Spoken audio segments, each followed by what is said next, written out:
What up mga muscle subscribers, no? So ito guys, meron na po akong video kanina nito. So bad trip, no? Nawalan tayo ng audio, no? No? So I think i-retake ko na lang to kung paano ko siya ginawa kanina, no? Hindi naman to the point na may script ako, no? Basta, I think yung pinaka-thought, no? Yun lang din yung aking mga bibigkasin sa aking mga talastasang bigkasan. Naging na battle MC, no? Okay.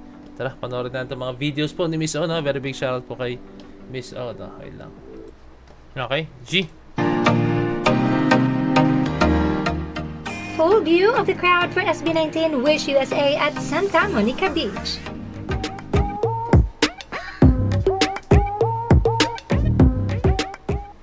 All thanks to our fellow 18, here's a full view of the huge crowd that has gathered for SB19's live performance for Wish USA at Santa Monica Beach.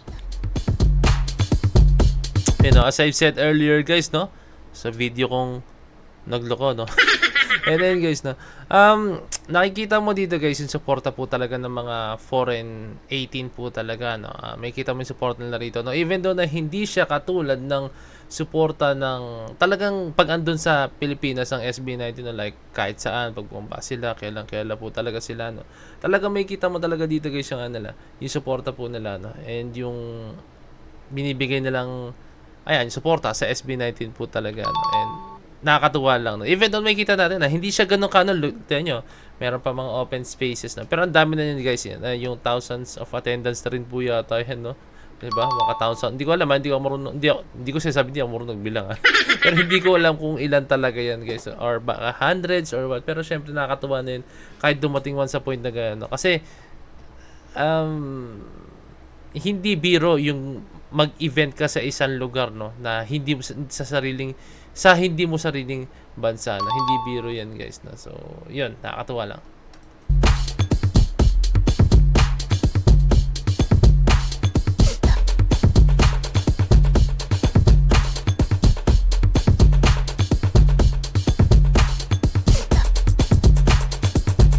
So may kita niya nasa baba sila, no? So parang siya, yung binigyan sila ng opportunity na makapag-perform talaga sa crowd. Hindi yung nasa wish bus po lang po sila, no? Hindi nandun lang sila sa wish bus tapos kumakanta. Talagang binigyan sila ng opportunity na mag-perform sa harap po talaga ng mga audience, na.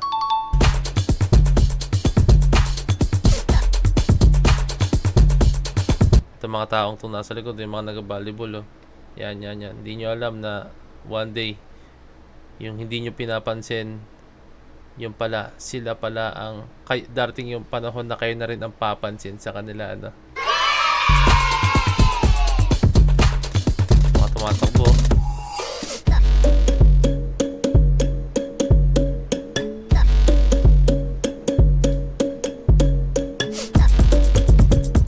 Okay, so ayun, may kita yung yung suporta po talaga ng mga, I'm very sure guys, no, lahat ng mga yan is 18 po talaga, na certified 18 po talaga yung mga yan, no? Kasi hindi naman talaga sila pupunta dyan sa event na yan, no? Hindi sila makikinig kung hindi sila 18, no? Pero I'm pretty sure din guys, no, sinasabi ko sa inyo, no, meron din dyan guys na parang na curious, ano meron? Ba't ang daming mga nanonood? Ba't ang daming mga tao na nandito, no? I think na curious sila, tapos pinanood nila, no? So ano yun, plus 18 ulit, no? Panibagong miyembro ng 18. Panibagong kasama sa fandom na 18. Let's go. SB19's 18 is back in the Billboard Fan Army Face Off 2025. Uy! Here we go again.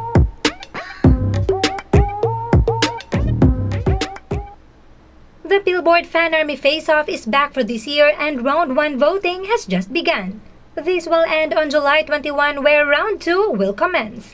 Now SB19's 18 is back in the game, and for round 1 we are up against Tate McRae. As of July 15, 8:55, SB19 has 93.5% against Tate McRae 6.5%. Boom, tambak. So vote now 18. Remember that you can vote up to 10. Pero wag tayo maging confident guys, na alam niyo na maraming pwedeng mangyari, no. For me, pwede nating pwede tayo mag-3-peat diyan, no. Kaya tayo mag-3-peat, kaya nating maging sunod-sunod na tatlong beses panalo ang 18 ang SB19, no, sa category po na ito, no. And ayun lang, ang masasabi ko lang talaga is talaga wag tayo makampante po talaga. Maraming pwedeng mangyari, no? And I'm very, very sure, guys, no? Yung ibang fandom dyan, guys, no? Talagang naghahanda na yun, no? Kasi hindi nila in-expect na ganito po yung kakayahan or yung puwersa po talaga ng 18 po talaga, no? So, I'm pretty sure, guys, na alarma sila and gagawa sila ng paraan para makuha ang trono, no? Kayang-kaya yan. Kayang-kaya natin yan, no? Ayan, yan. Gagawa ng paraan yan, guys, no? Kaya, ayun lang. Sipag lang talaga. Times per email address. We have done this before 18 and in fact, we have won for 2 consecutive years, 2023 and 2024. Now, And 2025, no? Let's go.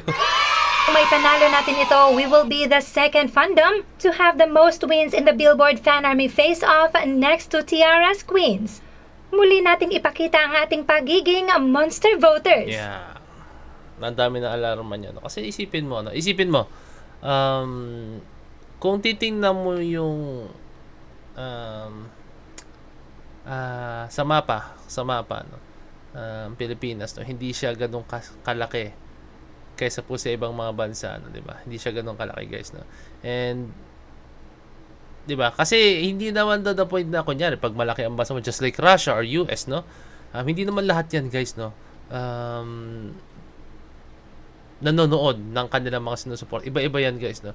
Kaya, iba pa rin talaga, guys, pag halimbawang nasa isang lugar ka, tapos lahat yung supporters mo talaga, guys, no? So, ganun kasi ang SB19 ngayon, no? Ganun ang SB19 ngayon, guys. Sa Philippines, guys, ganun ang SB19. Like, kahit sino, guys, halos kailan na po talaga ang SB19, no? Meron na lang siguro tayo, out of 100%, I think, nasa 90% or mga gano'n po yung nakilala sa SB19, no? Kasi all ages, guys, kahit sa matanda, bata, kailan po talaga ang SB19, no? Meron na lang 10%. I think yung mga 10% na yun, sila po talaga yung mga tao na basher. Hindi naman, no? Kasi kahit basher, nakikinig sila, no? Pero I think sila talaga yung hindi pa knowledgeable enough sa music scene po talaga ngayon, no? I think yun. Lang yung magandang explanation po doon, guys, na. So, ayan, malapit na yan, Talagang magano ulit tayo dyan. Effort talaga lahat ng 18 dyan. Let's go. Cat's Eye. Cat's Eye Sophia and her reactions to SB19 Los Angeles simula at wakas concert. Alam niyo, nakakatuwa, guys. Nakakatuwa na si Sophia, no? Siya pa yung leader ng Cat's Eye, guys, na, di ba? Kasi, isipin niyo naman, guys, no? Ang daming dumaan na proseso, no? And then isang Pinay pa po ang naging leader ng isang global girl group, no?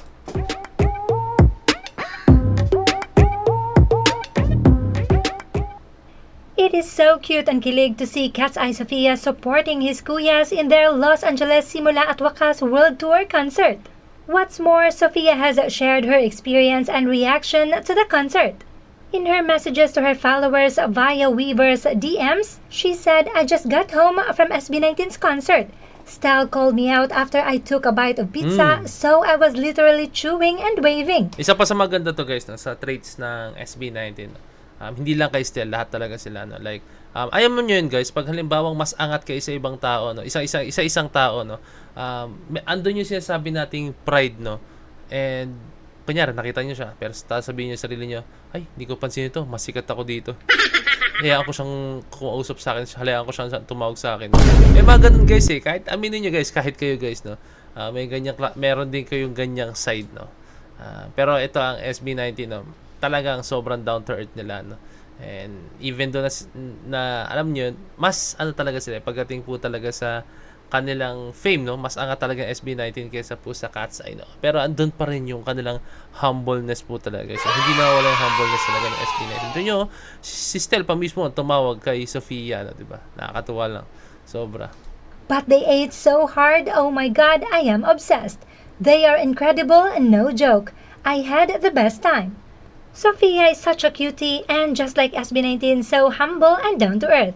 And of course, so talented, no wonder she's the leader of the global girl group Cat's Eye. Now I am sure Sophia's attendance in SB19's concert is a core moment for 18 who are also icons. Imagine niyo yun guys, nanood ka ng concert ng idol mo, tapos yung idol mo pa ang unang pumansin sa'yo, no? Diba? Napaka-solid nun guys, yung nalakay sa akin. Ibang feeling po yun, no? Na-recognize ka nila, no? Kasi may darating sa point na, kailan kaya ako nitong idol ko, kailan ka? Tapos pag nakilala ka, no, diba? Grabe, napaka-rewarding po talaga nun guys. Like, kahit pa paano, to pay off po lahat ng mga pinaghihirapan mo, no? Diba? Nakakatuwa lang yun. So, ayun. Ayun po yung mga bagay na balitaan natin or mga updates po ni Miss O regarding po sa SB19. So yun guys, paalala ko lang sa Billboard Fan Army, no, I'm hoping po talaga na mag-3-peat po tayo, no. Kaya-kaya naman yan, no. So kaya-kaya, I think I'm very sure kaya natin yan. So yun lang guys, maraming salamat. So this is Point of Signing out. Peace. Let's cheer.